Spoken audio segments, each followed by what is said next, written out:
we have been talking about the graphs of some functions. तो हमने दो तरीके के functions देखे, identity function and a general linear function, right? उसके बाद में हम आगे बढ़ते हैं. Let's talk about the third type of function, that is a constant function.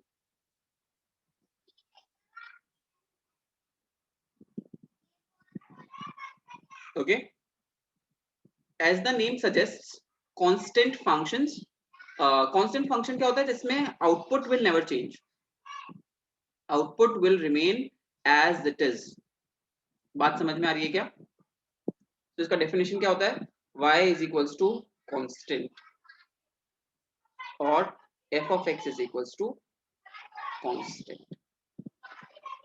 इसके examples, f of x is equals to 2 और f of x is equals to 4 और f of x is equals to -3.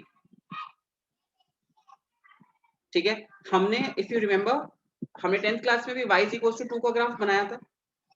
And how does it look like?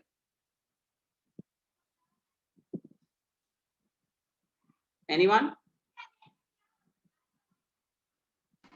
Parallel to x. Parallel to x axis, straight line parallel to x axis. बिल्कुल सही. क्या मतलब है इसका? y is equals to 2 का मैं अगर ये बना देता हूँ, लेट्स सी,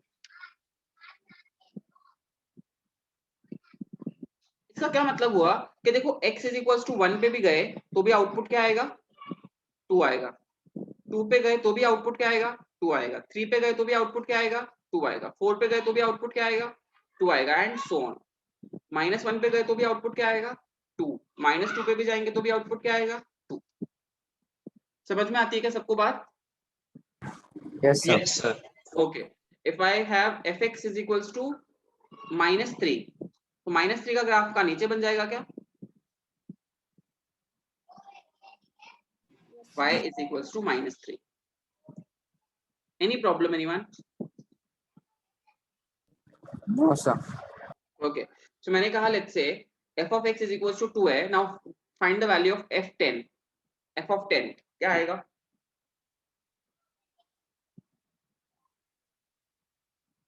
-3. क्या आएगा? 2 कोई आएगा. बिल्कुल सही. It is independent of x. x का फर्क ही नहीं पड़ रहा उसके ऊपर, राइट? मैं क्या कहूँ, f of 20. Yes, sir.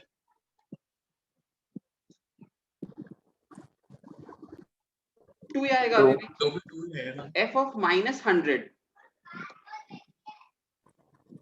2 ही आएगा. 2 ही रहेगा. So as the name suggests, constant function means constant output.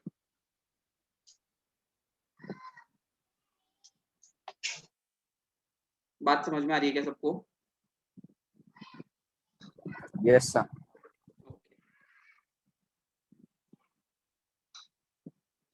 Moving on, the fourth type of function that we have studied already is polynomial function.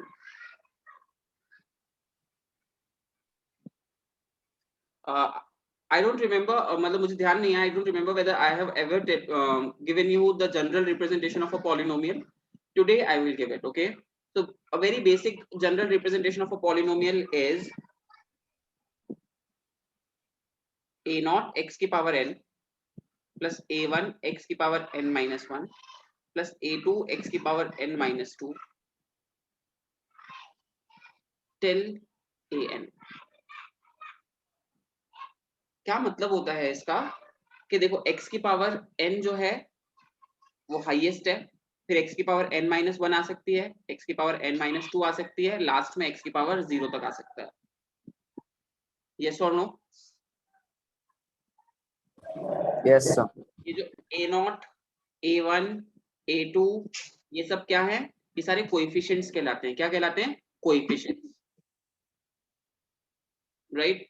अगर मैं एक एग्जांपल लिखूं, मैं लिखता हूं let's take example p of x is equals to 20 x की power 10 plus 15 x की power 9 plus 12 x की पावर 8 minus 8 x की पावर 7 plus 5 x की पावर 5 minus 4 x की पावर 3 minus x की पावर 2 प्लस 1। तो ये एक पॉलिनोमियल फंक्शन हुआ। बात समझ में आ रही है क्या? इसके Yes, sir. अंदर 10 है, 9 है, 8 है, 7 है, 6 नहीं है। 6 क्यों नहीं है, कोई बताएगा मुझे? आपने तो कहा सर हर बार सारी पावर्स आती हैं इसके अंदर n से लेकर 0 तक। यहाँ पे 10 से लेकर 0 तक आया, लेकिन इसके अंदर बीच बीच में से मिसिंग है। 6 भी गायब है, 4 भी गायब है। क्यों गायब है, ये कोई बताएगा? यहाँ पे एक्चुअल में 6 था, बट उसका जो कोएफिशिएंट था ना वो 0 था। आ रही क्या बात समझ में? Yes sir. कि मतलब कुछ टर्म अगर नहीं दिखती तो इसका मतलब ये नहीं कि हमारा जनरल फॉर्मेट गलत है। General format will always be right, but what will change the coefficient. अगर x की पावर 6 का कोएफिशिएंट 0 है तो 0 into x की power 6 what will be right? 0, and we do not write 0 in equation with pluses. Yes or no? Yes, sir. Similarly x की power 4 भी 0 into x की power 4 रही होगी, इसलिए वो क्या हो गया? 0 हो गया। बात समझ में आती है क्या? Yes, sir. ओके। सो पॉलिनोमियल फंक्शंस बहुत सारे होते हैं। हम जो पॉलिनोमियल फंक्शंस पढ़ते हैं वो कौन कौन से फंक्शंस है? देखो, कांस्टेंट फंक्शन जो हम ऑलरेडी पढ़ चुके, लीनियर फंक्शंस जिसमें डिग्री क्या होती है? 1 होती है, हम पढ़ चुके। लास्टली जो हम पढ़ेंगे वो क्या होगा? क्वाड्रेटिक फंक्शंस, पॉलिनोमियल फंक्शंस की स्टडी में। क्वाड्रेटिक और मैं क्यूबिक के बारे में भी थोड़ी बहुत नॉलेज दे दूंगा, ठीक है? तो हम इन दो फंक्शंस के बारे में चर्चा करना शुरू करेंगे। स्टार्ट करें? Yes, sir. चलो, quadratic functions very very very important, because हमारी मैथ्स में जितनी भी इक्वेशंस हम सॉल्व करते हैं वो या तो लीनियर होती है या वो क्वाड्रेटिक होती है। 99%, हार्डली 1% इक्वेशंस आर सच जो कि क्यूबिक होती हैं। सो हमें क्वाड्रेटिक फंक्शंस के बारे में नॉलेज होना जरूरी है। So now what is a quadratic function? इसका जनरल फॉर्मेट क्या होता है? मेरे हिसाब से सबको पता है लास्ट ईयर से, कोई बताएगा? ax square plus bx plus ax square plus bx plus c. Any problem anyone? No sir. Now ये जो जनरल इक्वेशन है ना, इसके ग्राफ्स मैं तुम्हें बताता हूँ। It's very interesting, you know. तो मैंने तुम्हें शायद बताया भी होगा when we were revisiting 10th, but एक बार मैं फिर से बताता हूँ। तो इस क्वाड्रेटिक इक्वेशन के नॉर्मली 3 इंटरप्रिटेशंस होते हैं, right? When discriminant is greater than 0, 2 distinct roots,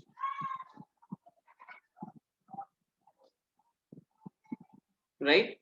discriminant जब 0 होता है तो 2 equal real roots, and discriminant जब लेस देन 0 होता है तो नो रियल रूट्स, राइट? तो ये 3 सिचुएशंस तीनों अलग अलग तरीके से रिप्रेजेंट की जाती हैं। फर्स्ट सिचुएशन अगर मैं रिप्रेजेंट करूं, where I am getting 2 distinct real roots. Now roots का क्या मतलब होता है? वैल्यूज ऑफ x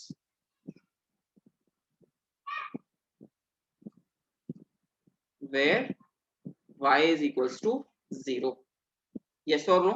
ऐसी वैल्यूज ऑफ x जहां पे आउटपुट क्या हो जाए? 0 हो जाए। लास्ट ईयर भी हमने यही किया था। yes और no? Yes, sir. इसको रूट्स निकालने के लिए इसको इक्वल टू 0 करते थे तो हमें रूट्स मिलते थे। खैर, सो अगर डिस्क्रिमिनेंट ग्रेटर देन 0 है तो उसका जो ग्राफ नजर आता है उस ग्राफ का शेप कुछ ऐसा होता है। The shape is known as parabola.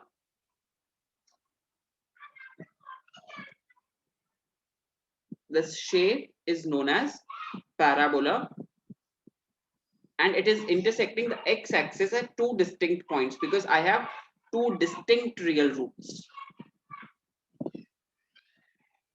बात समझ में आ रही है क्या? Yes, sir. अगर कोई ग्राफ एक पैराबोला ऐसा टच करके निकल जाता है ग्राफ को टच किया, एक्स एक्सिस को टच किया और ऊपर चले गया, तो इसका मतलब है discriminant is equals to 0, which means two equal real roots. बात समझ में आ रही है? And the last Yes, sir. Case, when I have no real roots, it will never touch the x-axis. It's a parabola still, but it will never touch the x-axis. Any problem, anyone? No, sir. No, sir. ये जो नीचे मैंने lines बनाई है ये x-axis है ना, do not get confused.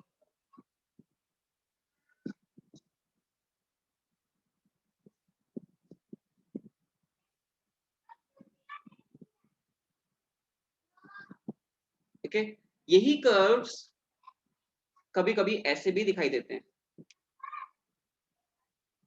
ये हमारे 11th के सिलेबस में है आगे ना, हम पढ़ेंगे इसके बारे में डिटेल में। ऐसा या फिर ऐसा या फिर ऐसा, अगेन केसेस सेम है, discriminant greater than 0, discriminant equals to 0, discriminant less than 0। But क्या फर्क आ गया इन दोनों केसेस में, ये मैं फर्स्ट सेट मान लेता हूं और इनको सेकंड सेट मान लेता हूं।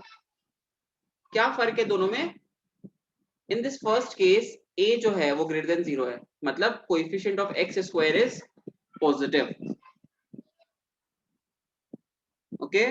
एंड सेकंड केस में a इज लेस देन 0। बात समझ में आ रही है क्या सबको? Yes, sir. Any problem, anyone?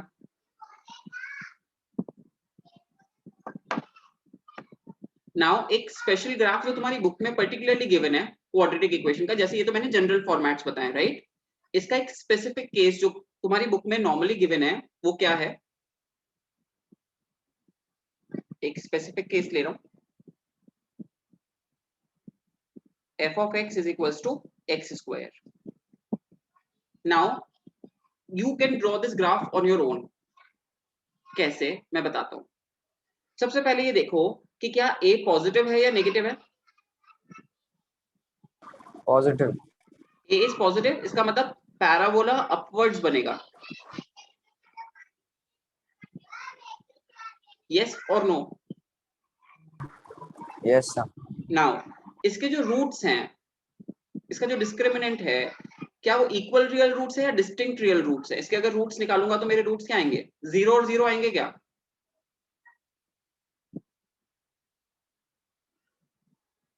Yes और नो? Yes, sir. किसी को भी प्रॉब्लम है क्या? तो इक्वल रियल रूट्स, इसका मतलब ये एक्स एक्सिस को टच करके ऊपर निकल जाएगा।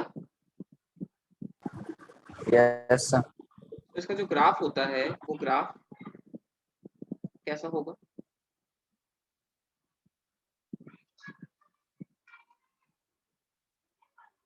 जीरो कॉमा जीरो को टच करके ऊपर चले जाएगा। This is the graph of x square.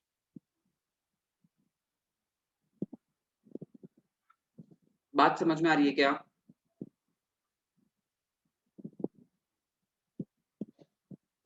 Yes, sir. किसी को प्रॉब्लम है ये बात समझने में?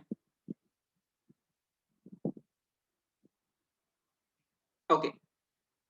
The last thing that we'll do today is talk about cubic polynomials या फिर cubic functions. Cubic polynomial functions.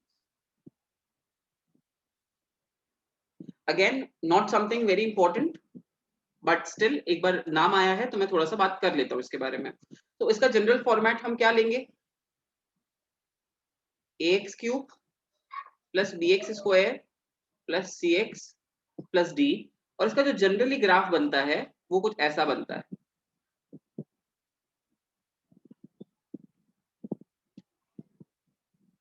Okay, it touches the x-axis at 3 distinct points.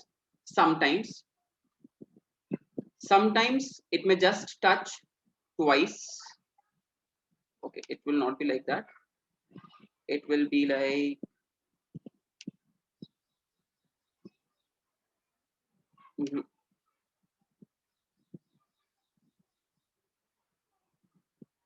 okay, sometimes it may be like जिसमें एक ही zero आया। बात समझ में आ रही है क्या? So the number of times it is touching x-axis represents the number of zeros it will be having. Okay? इसका एक स्पेसिफिक केस ले लेता हूँ और फिर क्लास क्लोज करूंगा। इसका स्पेसिफिक केस जो हम कंसिडर कर रहे हैं वो है f of x is equals to x cube.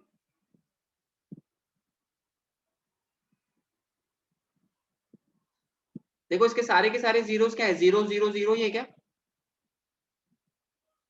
Yes, sir. Yes, sir. इसका जो ग्राफ होता है ना वो कुछ ऐसा होता है।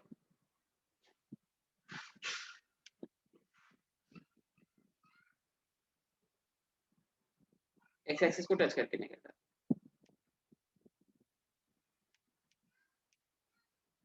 थोड़ा सा और बेटर बना सकता हूँ इसको, मेरी ड्राइंग इतनी अच्छी नहीं है, बट समथिंग लाइक दिस। बात समझ में आ रही है क्या? Yes, sir. And this is all that will be required of you to understand. That is it from my side for today.